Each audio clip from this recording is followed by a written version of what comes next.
संस्कारहीनो न पुनंतु वेदः। संस्कारहीन प्राणी को वेद भी पवित्र नहीं कर सकते उमेश जी। न मंत्रो न गति भूयाः न यज्ञ अनुष्ठान।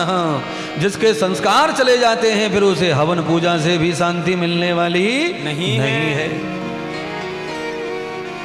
शांति हवन कर दो, पूजा कर दो, अनुष्ठान कर दो, माला जप दो, यह भी उन्हीं को पुण्य दान करते हैं जिनके संस्कार अच्छे हैं और दुखी हो गए हैं, जिनके कर्म अच्छे हैं और दुख आ रहे हैं, उन पे सब काम करते हैं। ये ध्यान रखो।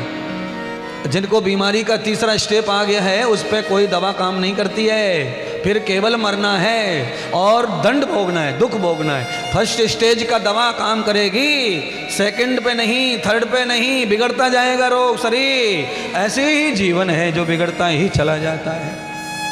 अधर नष्टान अवसंत युक्ताम वेद श्रुति युक्तानाम भवानी।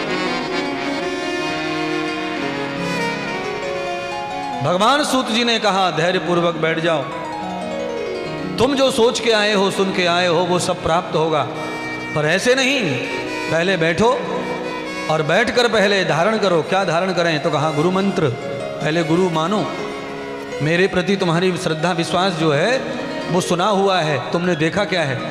अरे गांव में जामताड़ा में किसी ने कह दिया फलाना महात्मा बहुत अच्छा है भाई, बहुत तपस्वी, बहुत बढ़िया वाणी है, इतने से काम नहीं चलेगा। महात्मा का टेस्ट लो, महात्मा को चखो, महात्मा को सुनो, देखो, परखो और उसके बाद धारण करो, अन्यथा धारण मत करो। महाराज पानी पियो छान के, गुरु बनाओ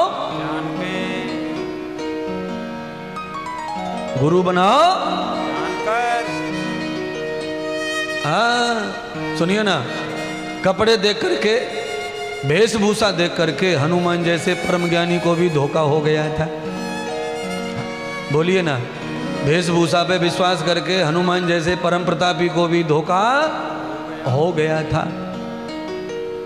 तो वेशभूषा पे, रूप रंग पे मत जाओ, संग करो संग।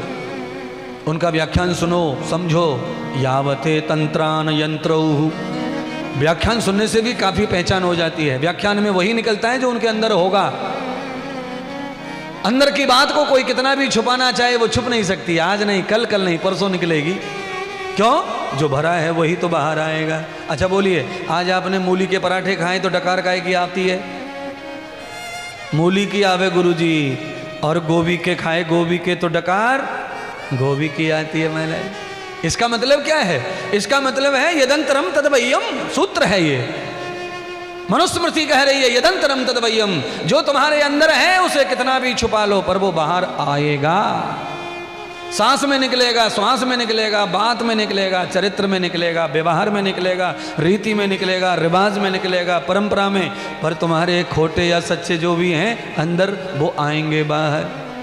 कई लोग बनावटी बातें करते हैं, अंदर कुछ और मुंह पे कुछ और। पर कितना भी मुंह की बातें कर लो पर अंदर की नहीं रहेगी, वो आएगी बाहर। भगवान सूत जी कितने महान होंगे अपने काल में। 88,000 लोग आए उनकी शरणागति कथा सुनने एक साथ, और वो भी ऋषि मुनि वैज्ञानिक पढ़े लिखे लोग। तो भी वो कथा सुना नहीं रहे, वो कह रहे हैं पहले सुनो, परखो तो सही हमको, जो कथा चल रही है पहले उसे सुनो, और इसे सुनने के बाद में तुम्हें लगे कि नहीं यहाँ शांति मिल रही है तो फिर हमसे गुरु मंत्र लेकर फिर कथा सुनना, आचमन करना, श्रवण करना, संकल्प करना।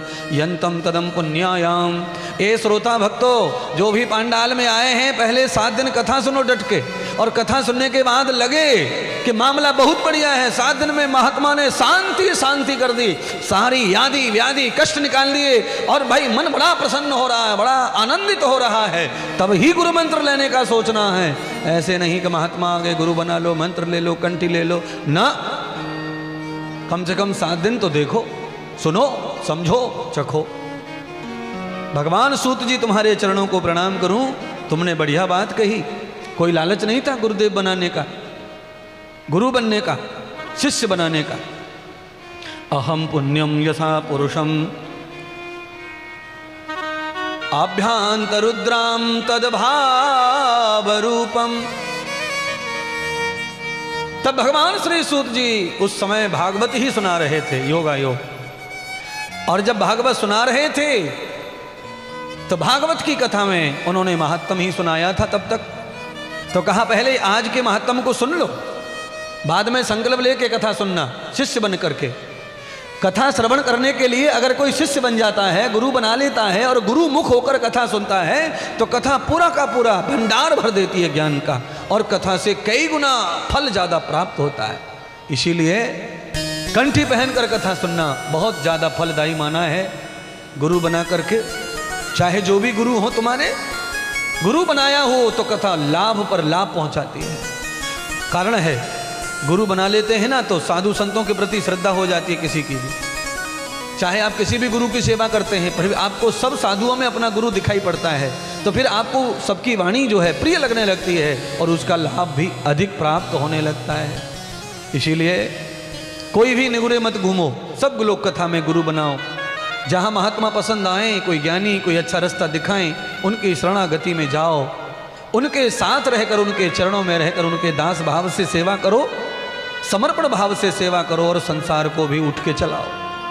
अगर हम गुरु के चरणों में बैठकर समर्पण होकर के संसार करते हैं तो संसार फूल के समान हमारे सिर पर रहता है, फिर बोझ नहीं बनता संसार। एक नहीं 10 कंपनी चला लो, फिर एक नहीं 100 कंपनी चला लो, फिर पूरी दुनिया में तुम्हारा वर्चस्व फैला लो, फिर आप हल्के के हल्के रहेंगे। क्योंकि जिनके गुरु शरणागति हो जाती है उनका बोझ खत्म हो जाता है और वो बढ़ते जाते हैं, बढ़ते जाते हैं, बढ़ते जाते हैं, बढ़ते जाते हैं, बढ़ते जाते हैं। और बिना गुरु के, बिना अध्यात्म के, बिना परमार्थ के, बिना सेवा दान के जो लोग उद्योग कर रहे हैं वो बोझ के नीचे दब दब के मर रहे हैं। कोई सुख नहीं है तो किस लिए कमाएं? जब कोई आनंद ही नहीं तो क्यों गाड़ी खरीदें और क्यों धन कमाएं? सारे धन को इधर उधर छुपा के घूमना पड़ रहा है। क्या करेंगे ऐसे धन का जो छुपा छुपा के घूमना पड़ रहा है?